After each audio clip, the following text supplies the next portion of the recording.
افغانستان ټولو خلکو قهرماني وکړه او د ملي وحدت حکومت به د ټولو استازیتوب کوي. 36 years of more or less continuous conflict.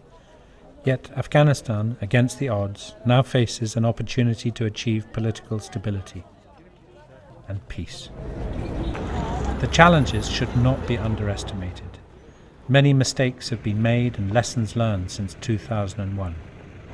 But abandonment of Afghanistan by the international community could be disastrous, as would failure by the Afghan elite to unify.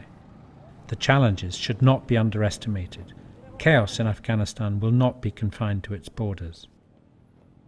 The conflict is not over. Many countries in the region are concerned about the repercussions that could affect them if our efforts and the Afghan efforts for a stabilized Afghanistan were to fail. The reverse is also true. I think the region has many possibilities for which it could support Afghanistan and our work there. There are many ways to achieve something that in the end would not just be good for Afghanistan but for the region as a whole. 2014 saw more civilians, soldiers and police killed and injured than in any year since 2002. As international troops draw down, Afghans find themselves vulnerable. Corruption has become a feature of everyday life. Poverty, economic contraction, weak governance pose huge barriers to progress. The international donors have persistently assured the Afghan government and the Afghanistan people that you will not be abandoned, they will continue to assist Afghanistan, but the US lawmakers did otherwise. I am worried, like a lot of other Afghans are. 2014 also saw some remarkable developments. The presidential elections were flawed, but they did result in a peaceful transfer of power and the formation of a government of national unity, with Ashraf Ghani elected as president and Abdullah appointed as chief executive officer.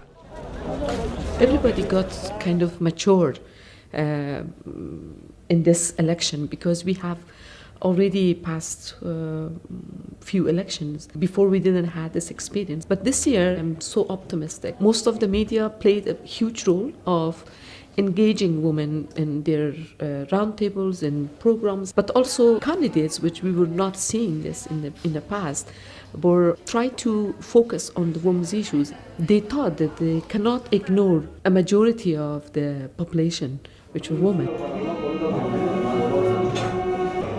The new government enjoys the goodwill of the entire international community. The president's agenda to bring peace and economic growth resonates with ordinary Afghans. It can also be supported by countries that have invested so much over the past decade.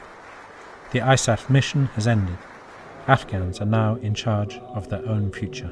My hope is to see a seriously reformed form of engagement, international engagements in Afghanistan. And by the way, I would like to clarify this as an Afghan to the international community, that this is not a begging that we are asking for.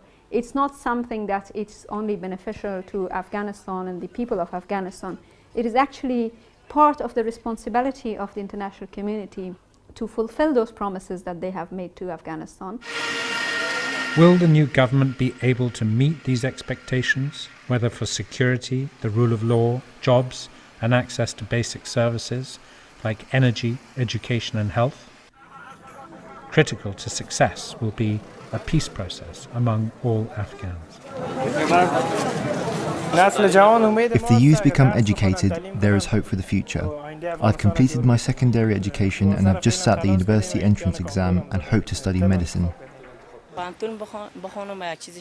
I would like to go to university to become a doctor.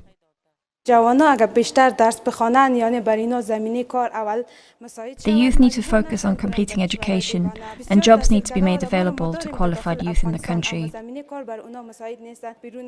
Many are forced to emigrate to neighbouring countries where their skills are not utilised, as they are usually forced to take up menial jobs. The youth must be given the opportunity to help push the country forward. And this is a fundamental shift so that they can see. Chatham House has been East tracking Asia these has developments changed. over the last 2 years, bringing together Afghan and international experts and policymakers, looking at challenges as well as the opportunities, whether in terms of development, elections, getting a peace process going, or Afghanistan's relations with its neighbours. The future will be turbulent. There will be many crises, but these must not obscure the opportunity ahead. Afghanistan must grasp it.